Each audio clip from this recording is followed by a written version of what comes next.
aí, pessoal, saiu o relatório de setembro do PVBI11 e olha, a manchete principal já dá o que falar. Bora mergulhar nesses números para a gente entender o que está acontecendo com esse fundo de lajes corporativas. Vamos direto ao ponto, sem enrolação. Bom, o ponto de partida é esse aqui. Em setembro, o fundo gerou mais dinheiro do que de fato pagou para os cotistas. Essa diferença, mesmo que pareça pequena, já levanta uma pergunta bem importante. Pois é, a pergunta que fica na cabeça de todo mundo é: ué, para onde foram esses 4 centavos por cota que não pingaram na conta?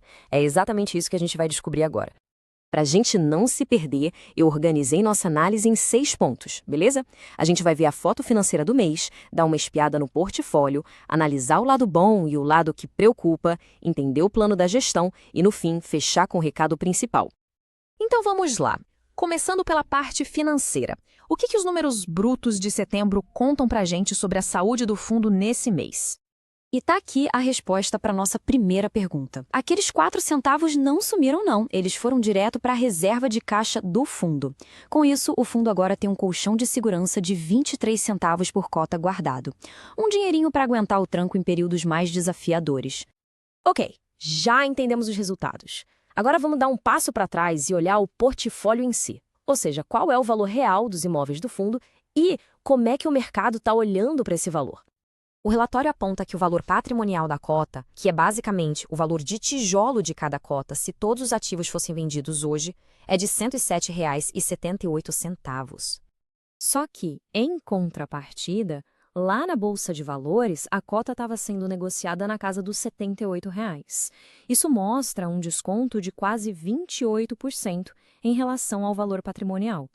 Em outras palavras, o mercado está pagando bem menos pelo fundo do que os ativos dele, teoricamente, valem.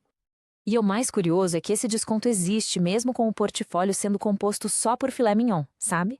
São imóveis corporativos de altíssimo padrão, numa localização super privilegiada. Certo. Então temos um fundo que está descontado, mas que tem ativos de muita qualidade. Vamos ver agora o lado cheio do copo, entender os pontos que estão jogando a favor do PVBI11. Bom, o relatório destaca alguns sinais de força bem importantes. O fundo continua atraindo inquilinos novos, os contratos de aluguel têm uma duração média de quase 5 anos, o que dá bastante previsibilidade, e talvez o mais importante, o fundo não tem dívidas, zero. Isso significa muito menos risco financeiro. Mas, como a gente sabe, nem tudo são flores. O próprio relatório é bem transparente e aponta um desafio considerável no horizonte, o que pode, inclusive, ajudar a explicar parte daquele desconto que a gente viu. E o ponto de atenção é este aqui. A vacância física, ou seja, a porcentagem de área não alugada, deve pular dos atuais 16,5% para mais de 22% já no comecinho de 2026. É um aumento bem considerável. E esse aumento tem nome e sobrenome. Ele é causado por 3 saídas de inquilinos que já estão planejadas para acontecer nos próximos meses.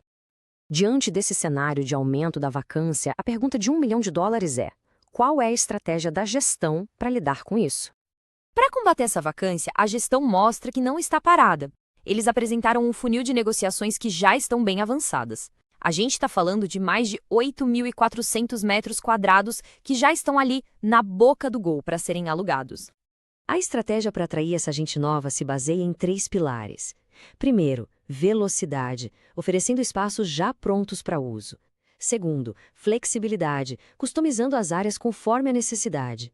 E terceiro, adaptação ao mercado, que é reconfigurar andares muito grandes em unidades menores que hoje têm muito mais procura. Certo.